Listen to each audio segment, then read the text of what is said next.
Okay. I've charged my phone, so I'm hiding in a different spot of my house.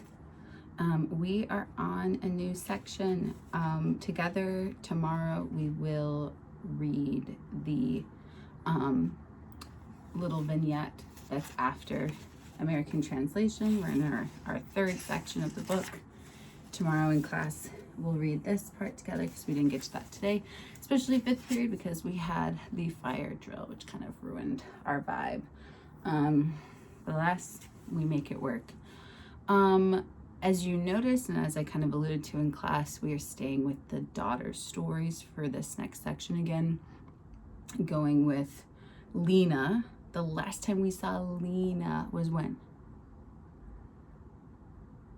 Lena is Voices in the Wall, which is the story about her mother kind of losing herself and postpartum depression and all that good stuff. Really uplifting stuff. And then now we're going to see a totally different relationship. This is going to be much more about her relationship with her husband, Harold. So in Voices in the Wall, she was just a little girl, and now we're actually seeing her as an adult. Rice husband. Let's see what that means. To this day, I believe my mother has the mysterious ability to see things before they happen. She has a Chinese saying for what she knows. Cheng Wang Chi Han. If the lips are gone, the teeth will be cold. Which means, I suppose, one thing is always the result of another. But she does not predict when earthquakes will come or how the stock market will do. She sees only bad things that affect our family. And she knows what causes them. But now she laments that she never did anything to stop them. One time when I was growing up in San Francisco, she looked at the way our new apartment sat too steeply on the hill. She said the new baby in her womb would fall out dead. And it did. When a plumbing and bathroom fixture store opened across the street from our bank, my mother said the bank would soon have all its money drained away. And 1 month later, an officer of the bank was arrested for embezzlement. And just after my father died last year, she said she knew this would happen. Because a philodendron plant, that's a philo, that's a form of like the ivy plant you probably have, or I have one, I might go grab it so you can see what it is. A philodendron plant my father had given her had withered and died, and despite the fact that she watered it faithfully. She said the plant had damaged its roots and no water could get to it. The autopsy report she later received showed my father had had 90% blockage of the arteries before he died of a heart attack at the age of 74. My father was not Chinese like my mother, but English-Irish American, who enjoyed his 5 slices of bacon and 3 eggs sunny side up every morning. I remember this ability of my mother's because now she is visiting my husband and me in the house we just bought in Woodside, and I wonder what she will see. Harold and I were lucky to find this place, which is near the summit of Highway 9. Then a left, right, left down 3 forks of an unmarked dirt road, unmarked because the residents always tear down the signs to keep out salesmen, developers, and city inspectors. We're only a 40-minute drive to my mother's apartment in San Francisco. This became a 60-minute ordeal coming back from San Francisco when my mother was with us in the car. After we got to the 2-lane winding road to the summit, she touched her hand gently to Harold's shoulder and softly says, "I tire squealing." And then a little later, "Too much tear and wear on car." Harold had smiled and slowed down, but I could see his hands were clenched on the steering wheel of the Jaguar as he glanced nervously in his rearview mirror at the line of impatient cars that was growing by the minute. Sorry, I just like to have my finger on the last page. And I was secretly glad to watch his discomfort. He was always the one who tailgated old ladies in their Buicks, honking his horn and revving the engine as if he would run them over unless they pulled over. Do we like Harold?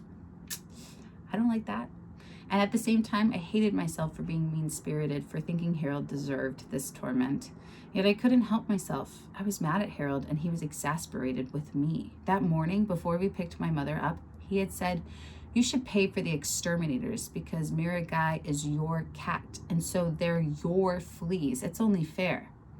None of our friends could ever believe we fight over something as stupid as fleas, but they would also never believe that our problems are much, much deeper than that. So deep, I don't even know where bottom is. And now that my mother is here, she's staying for a week or until the electricians are done rewiring her building in San Francisco. We have to pretend nothing is the matter. Meanwhile, she asks over and over again why we had to pay so much for a renovated barn and a mildew-lined pool or 4 acres of land, 2 of which are covered with redwood trees and poison oak. Actually, she doesn't really ask. She just says, "Aye, so much money, so much," as we show her different parts of the house and land. And her laments always compel Harold to explain to my mother in simple terms, "Well, you see, it's the details that cost so much. Like this wood floor, it's hand bleached. And the walls here, this marbleized effect, it's hand sponged. It's really worth it." And my mother nods and agrees. Bleach and sponge cost so much. During our brief tour of the house, she's already found the flaws. She says the slant of the floor makes her feel as if she is running down. She thinks the guest room where she will be staying, which is really a former hayloft shaped by a sloped roof, had 2 lopsides. She sees spiders in high corners and even fleas jumping in the air, pa, pa, pa, like little spatters of hot oil. My mother's knows, underneath all the fancy details that cost so much, this house is still a barn. She can see all this, and it annoys me that all she sees are the bad parts. I would underline that. But then I look around and everything she said is true. And this convinces me she can see what else is going on between Harold and me. She knows what's going to happen to us because I remember something else she saw when I was 8 years old. My mother had looked in my rice bowl and told me I would marry a bad man. "Aye, Lena," she said after that dinner so many years ago, "your future husband have 1 pock mark for every rice you not finish." Like a pimple, like a acne scar, pock mark. But like you guys don't get chicken pox in the same way, but like that's essentially what the creators of chicken pox used to do. But like also if you have like acne scarring, it's the same thing. Some families say one thing, the other families say another. It's just your own family's folklore. She put my bowl down. "I once know a pockmark man, mean man, bad man. And I thought of a mean neighbor boy who had tiny pits in his cheeks, and it was true. Those marks were the size of rice grains. This boy was about 12, and his name was Arnold. Arnold would shoot rubber bands at my legs whenever I walked past his building on my way home from school, and one time he ran over my doll with his bicycle, crushing her legs below the knees. I didn't want this cruel boy to be my future husband, so I picked up that cold bowl of rice and scraped the last few grains into my mouth, then smiled at my mother, confident my future husband would be not Arnold, but someone whose face was as smooth as the porcelain in my now clean bowl. But my mother sighed. "Yesterday you not finish rice either." I thought of those unfinished mouthfuls of rice, and then the grains that lined my bowl the day before, and the day before that. By the minute, my 8-year-old heart grew more and more terror-stricken over the growing possibility that my future husband was fated to be this mean boy, Arnold. And thanks to my poor eating habits, his hideous face would eventually resemble the craters of the moon. This would have been a funny incident to remember from my childhood, but it is actually a memory I recall from time to time with a mixture of nausea and remorse. My loathing for Arnold had grown to such a point that I eventually found a way to make him die. I let one thing result from another. Of course, all of it could have been just loosely connected coincidences, and whether that's true or not, I know the intention was there. Because when I want something to happen or not happen, I begin to look at all events and all things as relevant, an opportunity to take or avoid. I found the opportunity.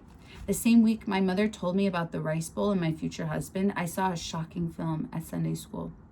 I remember the teacher had dimmed the lights so that all we could see were silhouettes of one another. Then the teacher looked at us, a room full of squirmy, well-fed Chinese American children, and said, "This film will show you why you should give tithings to God to do God's work."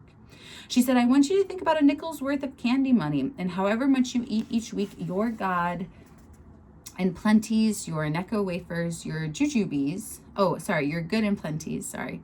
Your jujubes, and compare that to what you are about to see. And I also want you to think about what your true blessings in life really are.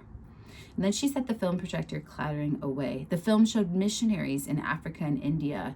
These good souls worked with people whose legs were swollen to the size of tree trunks, whose numb limbs had become twisted as jungle vines. But the most terrible of the afflictions were men and women with leprosy.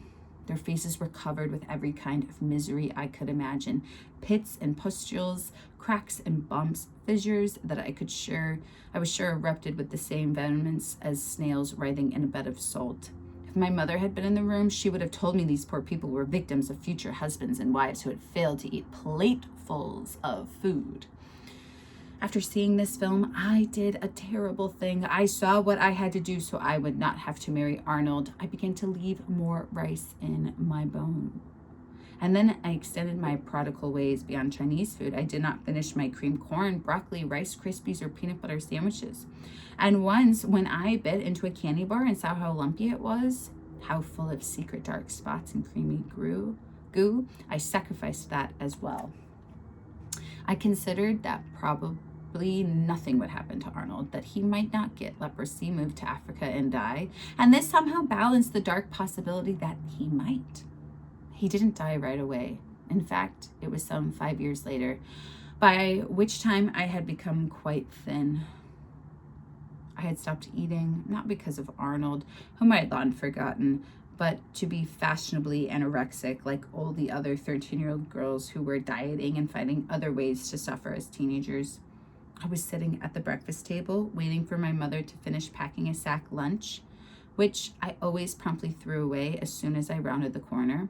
My father was eating with his fingers, dabbing the ends of his bacon into egg yolks with one hand while holding the newspaper with the other. "Oh my, listen to this," he said, still dabbing. And that's when he announced that Arnold Reisman, a boy who lived in our old neighborhood in Oakland, had died of complications from measles. He had just been accepted to Cal State Hayward, that's Cal State East Bay now, and was planning to become a podiatrist. Doctors were at first baffled by the disease, which they report is extremely rare and generally attacks children between the ages of 10 and 20, months to years after they contracted the measles virus, read my father. The boy had had a mild case of measles when he was 12, reported his mother. Problems this year were first noticed when the boy developed motor coordination problems and mental lethargy, which increased until he fell into a coma. The boy, age 17, never regained consciousness. "Didn't you know that boy?" asked my father, and I stood there mute. "This is a shame," said my mother, looking at me. "This is a terrible shame." And I thought she could see through me and that she knew I was the one who had caused Arnold to die. I was terrified. That night in my room, I gorged myself. I had stolen a half-gallon of strawberry ice cream from the freezer, and I forced spoonful after spoonful down my throat. And later, for several hours after that, I sat hunched on the fire escape landing outside my bedroom, retching back into the ice cream container, vomiting. I remember wondering why it was that eating something good could make me feel so terrible, while vomiting something terrible could make me feel so good. The thought that I could have caused Arnold's death is not so ridiculous. Perhaps he was destined to be my husband, because I think to myself even today, how can the world and all its chaos come up with so many coincidences, so many similarities and exact opposites? Why did Arnold single me out for his rubber band torture? How is it that he contracted measles the same year I began consciously to hate him? And why did I think of Arnold in the first place when my mother looked in the rice bowl and then came to hate him so much? Isn't hate merely the result of wounded love?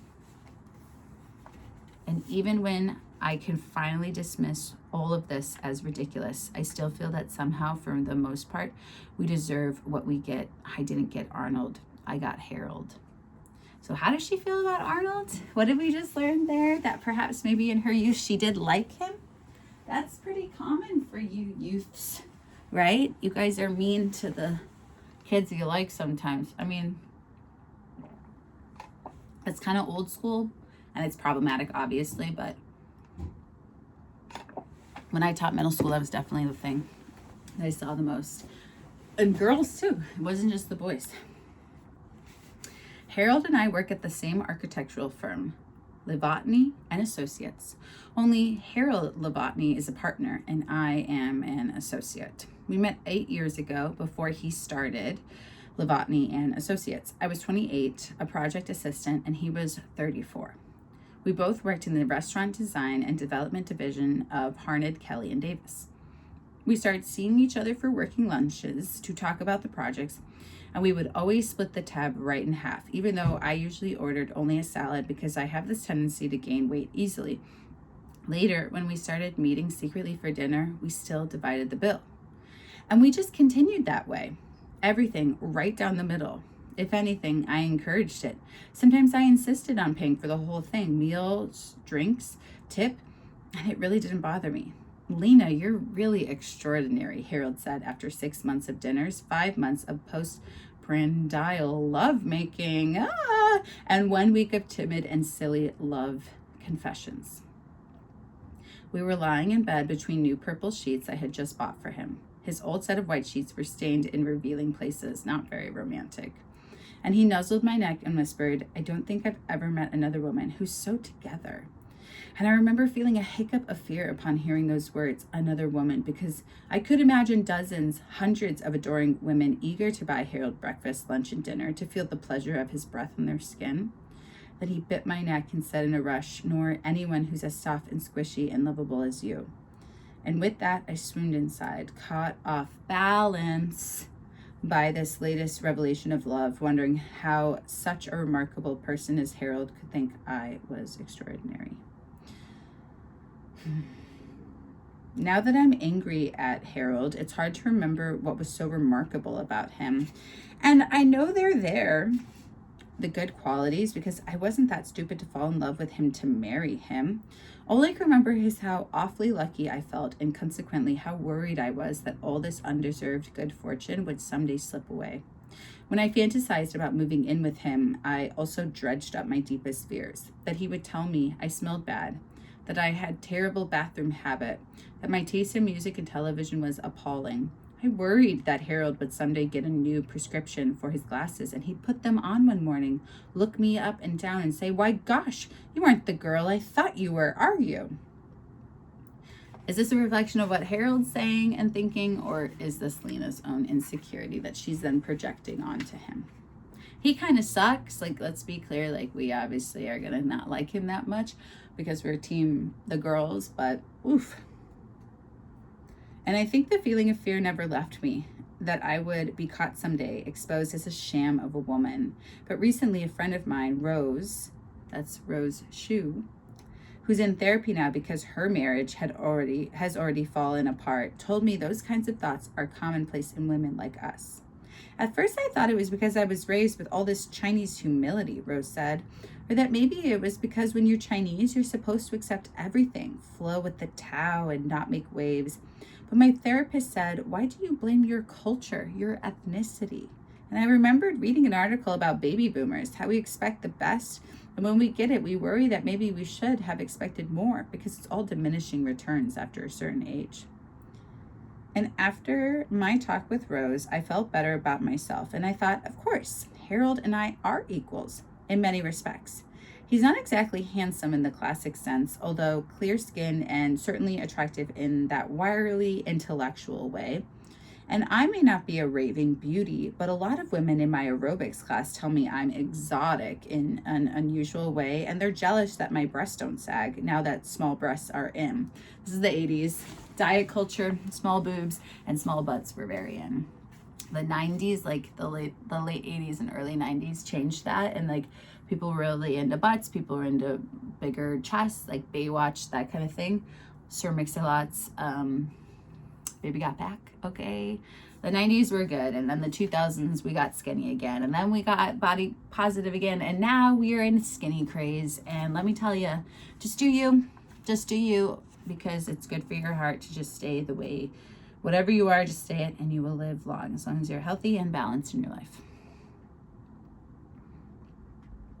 Plus, one of my clients said I have incredible vitality and exuberance. So I think I deserve someone like Harold. And I mean in the good sense and not like bad karma. We're equals. I'm also smart. I have common sense. And I'm intuitive, highly so. I was the one who told Harold he was good enough to start his own firm.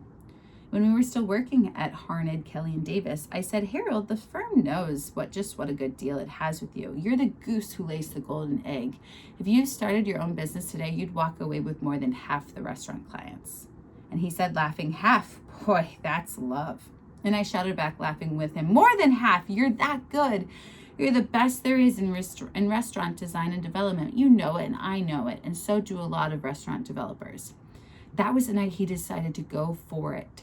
As to put it, which is a phrase I have personally detested ever since a bank I used to work for adopted the slogan for its employee productivity contest. But still, I had said to Harold, I want to help you go for it too. I mean, you're going to need money to start this business. He wouldn't hear of taking any money from me, not as a favor, not as a loan, not as an investment, or even as a down payment on a partnership. He said he valued our relationship too much. He didn't want to contaminate it with money.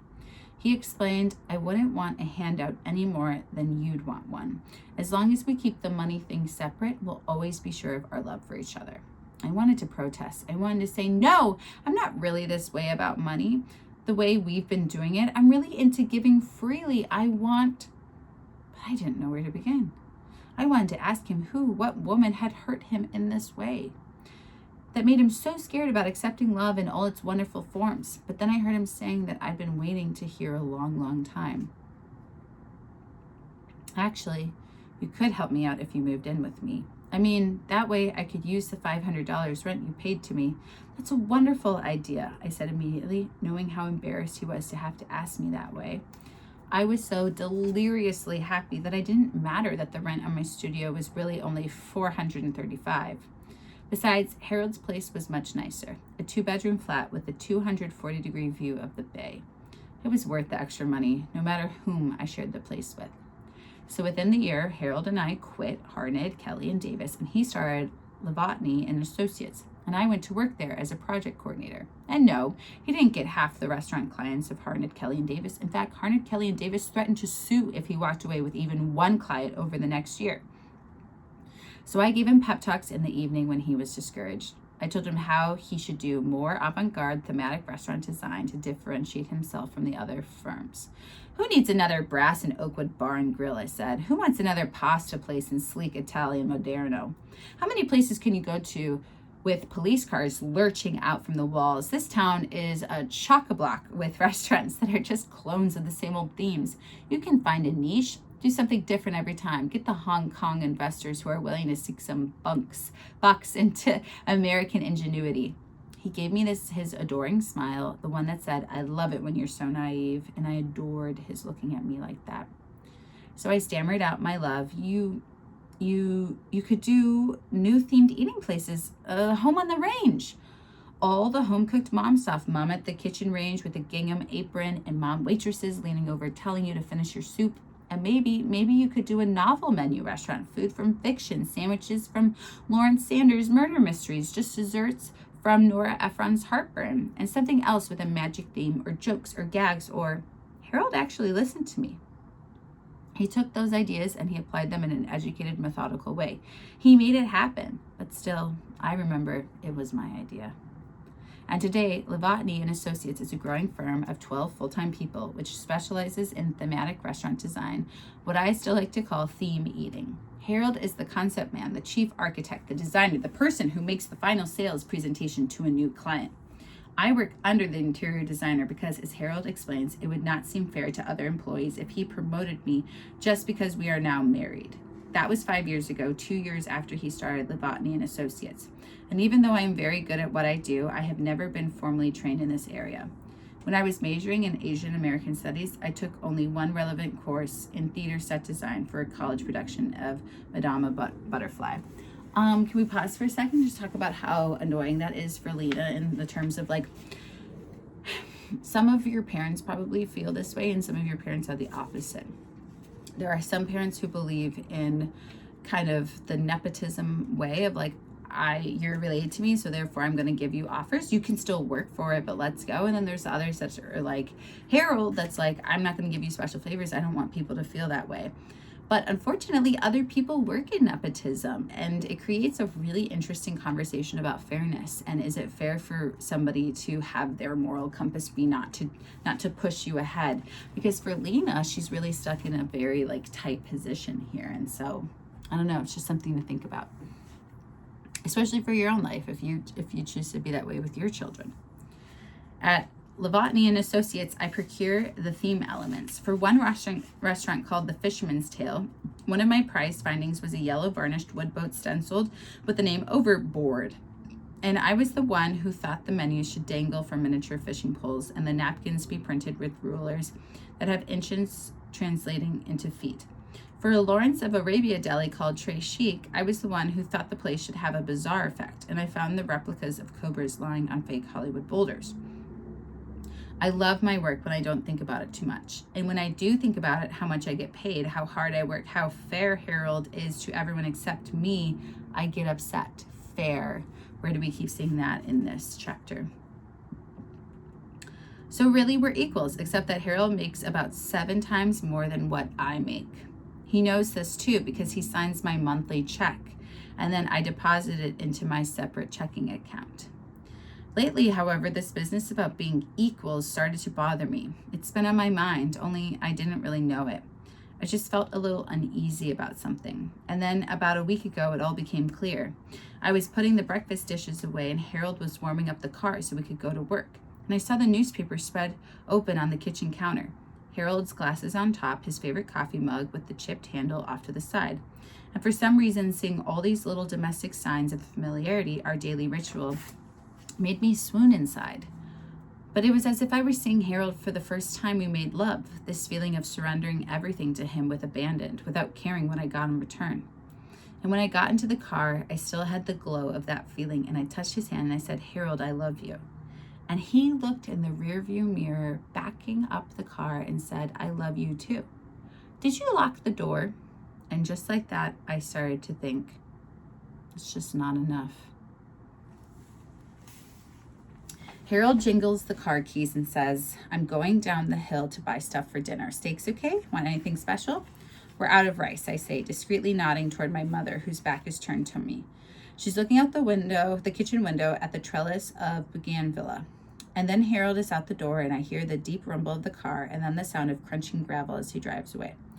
My mother and I are alone in the house. I start to water the plants. She is standing on her tiptoes, peering at a list stuck on our refrigerator door.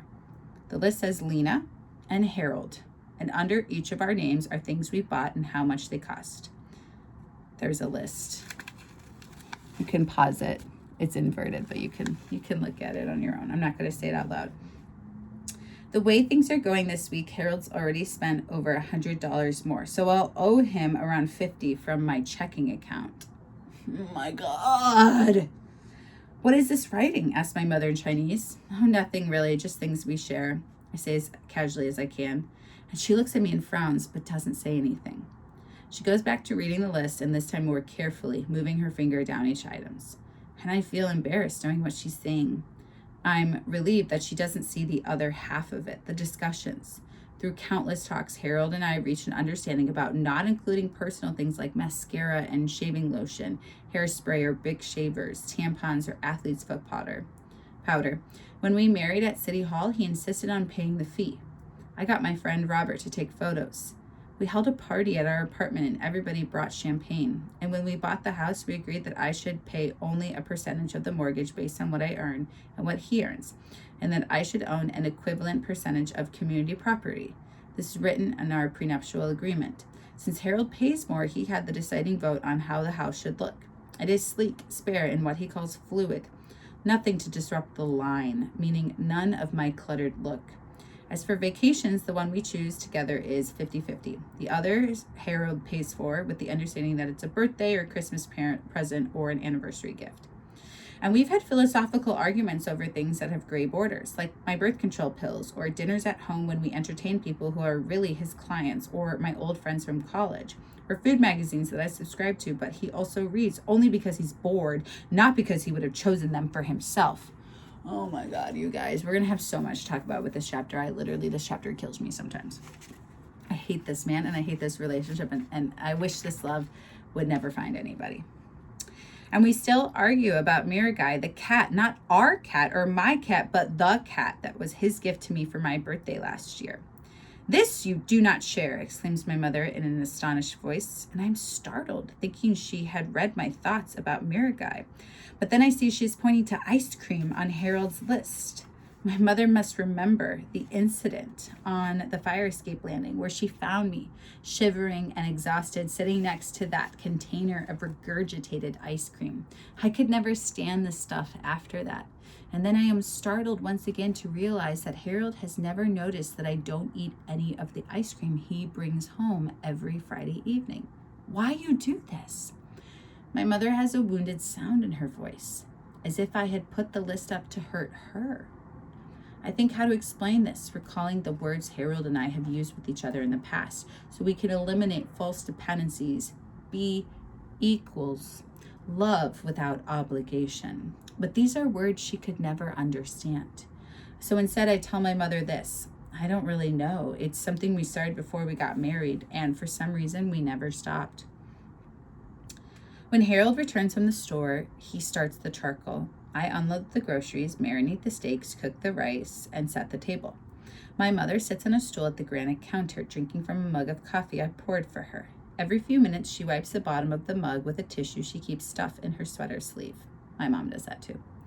During dinner, Harold keeps the conversation going. He talks about the plans for the house, the skylights, expanding the deck, planting flower beds of tulips and crocuses, clearing the poison oak, adding another wing, building a Japanese-style Thai bathroom.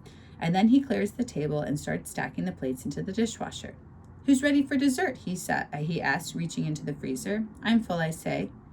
Lena cannot eat ice cream, said my mother. So it seems. She's always on a diet. No, she never eat it. She doesn't like. And now Harold smiles and looks at me puzzled, expecting me to translate what my mother has said.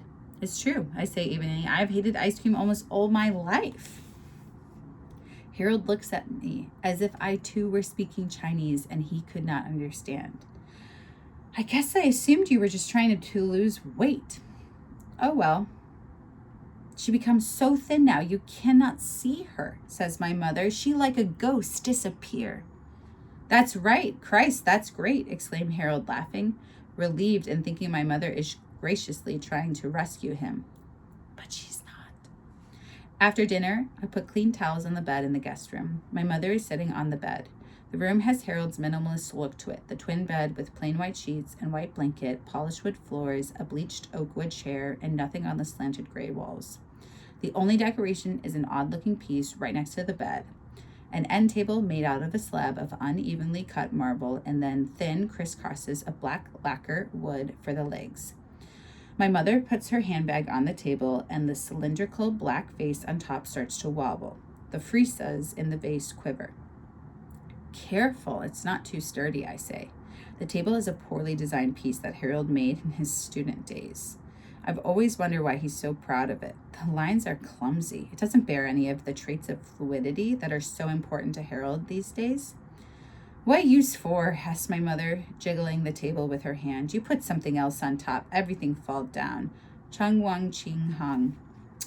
I leave my mother in her room and go back downstairs. Harold is opening the windows to let the night air in. He does this every evening. I'm cold, I say. What's that? Could you close the windows, please? He looks at me, sighs, smiles, pulls the window shut, and then sits down cross-legged on the floor and flips open a magazine. I'm sitting on the sofa, seething, and I don't know why. It's not that Harold has done anything wrong. Harold is just Harold. And before I even do it, I know I'm starting a fight that is bigger than I know how to handle. But I do it anyway. I go to the refrigerator and I cross out ice cream on Harold's side of the list. What's going on here? I just don't think you should get credit for your ice cream anymore. He shrugs his shoulder, amused. Suits me. Why do you have to be so goddamn fair? I shout. Harold puts his magazine down, now wearing his open-mouthed, exasperated look. What is this? Why don't you say what's really the matter? I don't know. I don't know everything. The way we account for everything, what we share, what we don't share. I'm tired of it. Adding things up, subtracting, making it come out even. I'm sick of it. You were the one who wanted the cat. Oh my God, Harold, you're so dumb. What are you talking about? All right, if you think I'm being unfair about the exterminators, we'll both pay for it. That's not the point. Then tell me, please, what is the point? I start to cry, which I know Harold hates. It always makes him uncomfortable, angry. He thinks it's manipulative. But I can't help it because I realize now that I don't know what the point of this argument is. Am I asking Harold to support me? Am I asking to pay less than half? Do I really think we should stop accounting for everything? Wouldn't we continue to tally things up in our head? Wouldn't Harold wind up paying more? And then wouldn't I feel worse, less than equal? Or maybe we shouldn't have gotten married in the first place. Maybe Harold is a bad man. Maybe I've made him this way. None of it seems right. Nothing makes sense. I can admit to nothing and I am in complete despair. I just think we have to change things, I say when I think I can control my voice. Only the rest comes out like whining. We need to think about what our marriage is really based on, not this balance sheet. Who owes what? Underline that. Shit, Harold says, and then he sighs and leans back as if he were thinking about this. Finally, he says in what sounds like a hurt voice, well, I know our marriage is based on a lot more than a balance sheet, a lot more. And if you don't, then I think you should think about what else you want before you change things. And now I don't know what to think. What am I saying? What's he saying? We sit in the room, not saying anything. The air feels muggy. I look out the window, and out in the distance is the valley beneath us, a sprinkling of thousands of lights shimmering in the summer fog. And then I hear the sound of glass shattering upstairs, and a chair scrapes across a wood floor. Harold starts to get up, but I say, no, I'll go see. The door is open, but the room is dark, so I call out, Ma? I see it right away. The marble end table collapsed on top of its spindly black legs. Off to the side is the black vase, the smooth cylinder broken in half, the freesias strewn in a puddle of water. And then I see my mother sitting by the open window, her dark silhouette against the night sky. She turns around in her chair, but I can't see her face. Fallen down, she says simply. She doesn't apologize. It doesn't matter, I say, and I start to pick up the broken glass shards. I knew it would happen. Then why you don't stop it? Asks my mother. And it's such a simple question. I love that part. There's something so good about this. I love this. I love this. I love this. I hate Harold. I hate this conversation. I hate that Lena doesn't know what to do. But yes, I agree. Something has to change. And we'll kind of talk about relationships tomorrow. Happy Monday. I will see you in the morning.